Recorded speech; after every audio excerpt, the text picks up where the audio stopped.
Hello, this is Matthew Robert Payne. This is chapter 38 of His Redeeming Love. This chapter is called Losing Son Brandyn, Losing Son Brandyn. And I'd like to talk for a little moment about this. When I learned to talk to Jesus, and Jesus was talking to me due to the book that I'd read, Jesus told me that I wasn't to fight over custody for my son. I was to leave my son and move to Sydney. When I was going out with Chloe, and I went out with my son one day and picked up Chloe's son, and we all went to a fireworks display and out for dinner. And we dropped my son home to his mother's place, Sharon's place, and Sharon came out and met Chloe, and they met as two women, and Chloe said she was my fiancée, and Sharon was as cordial as she could be. And we got in the car and dropped the children home, and Chloe said to me that she didn't think she'd ever say this as a mother, but I needed to stop seeing my son.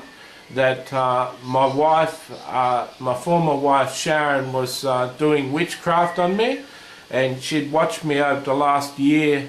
Every time I saw my son become depressed and despondent and down, and she thought it was me just seeing my son.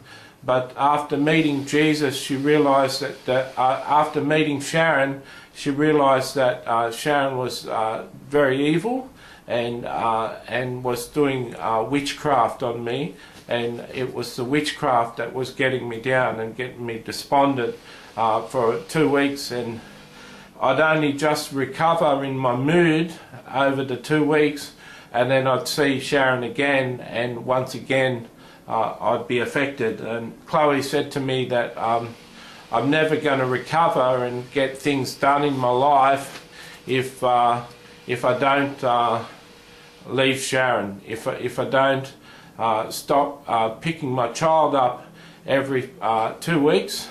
I'd never get anywhere in life, and I'd never recover, because I'd always be under the influence of witchcraft. And so I'd heard that from Chloe, and then Sharon, when I was in the third boarding house, before I had my talk to Jesus, Sharon had remarried, and she said to me that I couldn't see my son Brandyn anymore, and I said I'll see her in court, and she said we both know what happened last time you had a custody battle, and she laughed. And last time I had a custody battle with her, I'd ended up in a psychiatric ward with a breakdown, and I was currently off my medication, and so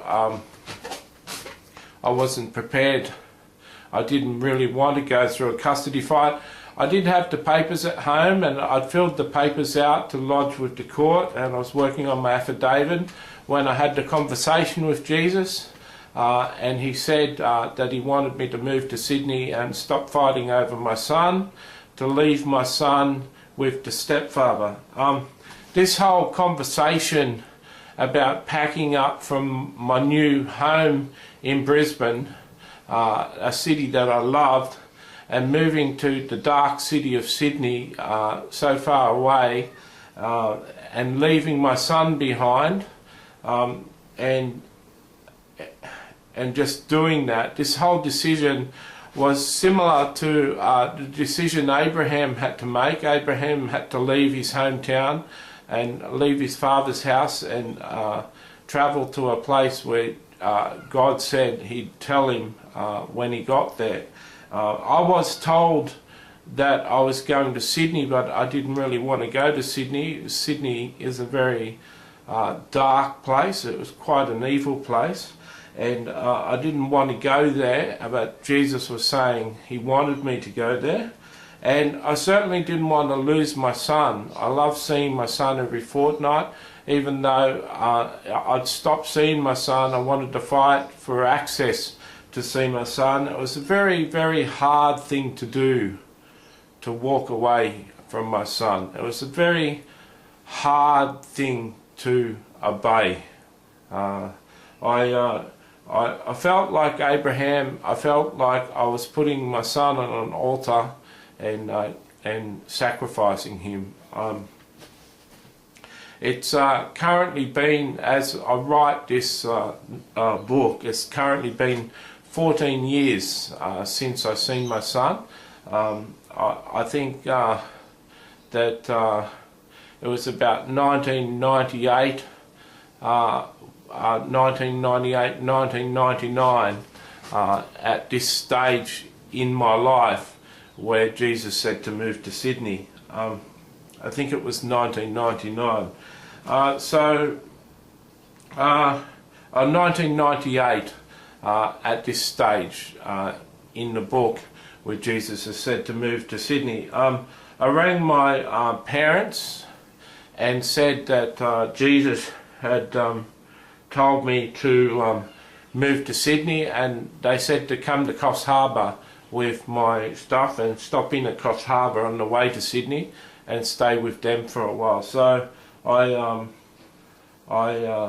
couldn't say goodbye to my son because Sharon wouldn't let me talk to him on the phone, and so I left Brisbane in tears once again, and was pulled out on the train and went to my parents' house in Coffs Harbour.